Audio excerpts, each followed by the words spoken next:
What is a valve அப்படின்னா ஒரு லிக்விடோ கேஸோ எந்த டைரெக்ஷனில் எவ்வளோ ஃப்ளோ போகணும் அப்படிங்கிறத மெஷர் பண்ணுறது தான்.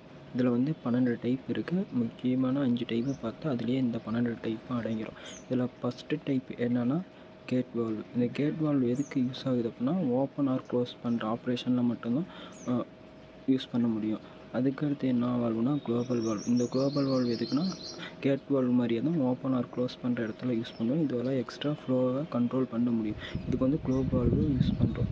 அதுக்கடுத்த வால்வு நான் ரிட்டர்ன் வால்வு. இந்த நான் ரிட்டர்ன் வால்வு எதுக்குன்னா ஒன் சைடு மட்டும்தான் ஃப்ளோ போகாதுன்னு நினைக்கும்.